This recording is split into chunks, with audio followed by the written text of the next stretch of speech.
ప్రభుత్వం అంటే తర్వాత భేదం ఉండకూడదు. ప్రభుత్వం అంటే అందరికీ న్యాయం జరగాలి. కానీ మనం జరిగిన డిఎస్సీ ఎక్కడ భారతదేశంలో లేని విధంగా, రాష్ట్రంలో లేని విధంగా జరిగిన అవతల మీద అందరూ చర్చిస్తున్నాం. ప్రజలందరూ చూస్తున్నారు. అందరూ 3 లక్షల మంది అభ్యర్థులకి ఏ రకంగా మోసం చేసి ఏ రకంగా అమ్ముకున్నారో, ఏ రకంగా వాటి వచ్చి మార్కెట్ లో సేల్ చేస్తారు. దాని మీద హౌస్ మీరు ముందు ఆర్డర్లో పెట్టండి. మీరు ఎట్లా ఇస్తారు సార్ మైక్? మీరు మైక్ ఎట్లా ఇస్తారు సార్ మీరు ప్రతిపక్ష నాయకుడికి?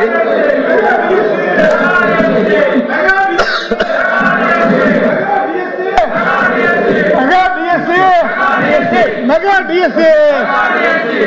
డిఎస్సీ సార్ ఏం సార్ అది?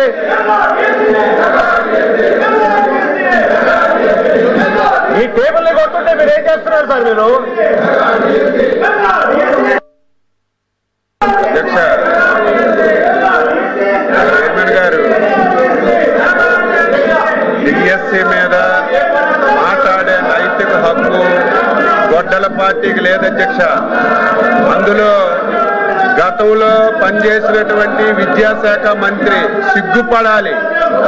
5 సంవత్సరాల అధ్యక్ష, 2019 నుంచి 2024 వరకు నిరుద్యోగ యువతకి మెగా డిఎస్సీ ఇస్తామని చెప్పి, నోటిఫికేషన్ చేస్తామని చెప్పి 5 సంవత్సరాలు ఆస్తులు తాకట్టు పెట్టుకొని మొత్తం అప్పులు చేసి ట్రైనింగ్ చేసి ఎలక్షన్లో మాటిచ్చి మాట తప్పారు అధ్యక్ష.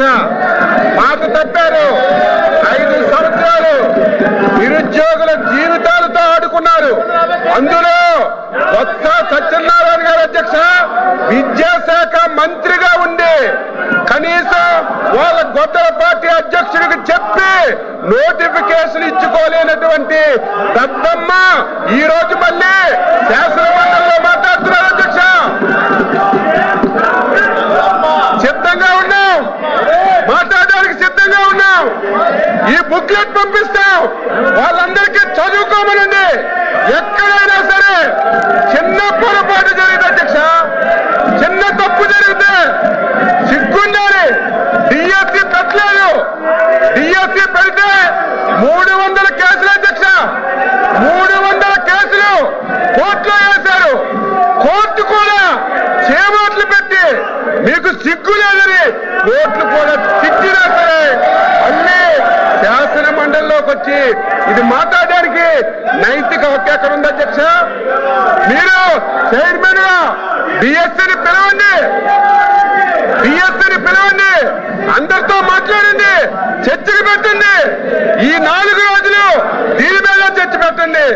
మాట్లాడడానికి చెప్పడానికి ప్రతి పాయింట్ ఈ రోజు గొడ్డల పార్టీ అధ్యక్షులు, గొడ్డల పార్టీ ఏ అనుమానాలు వ్యక్తం చేసిందో, ఏ పాయింట్లు అయితే లేవనెత్తారు ప్రతి పాయింట్ కి ఆన్సర్ చేయడానికి సిద్ధంగా ఉన్న అధ్యక్ష. సిగ్గు లేకుండా 5 సంవత్సరాలు మోసం చేసి యువతకు దగా చేసి ఈ ప్రభుత్వం ఇచ్చిన మాట ప్రకారం డిఎస్సీని నిర్వహించి సకాలంలో ఉద్యోగాలు ఇచ్చాం అధ్యక్ష. సంవత్సరం అయిన తర్వాత కావాలని చెప్పి సంవత్సరం మొద్దు నిద్రలో ఉండి కావాలని చెప్పి ఈరోజు విమర్శలు చేస్తుంటే బాధ కలుగుతుంది అధ్యక్ష.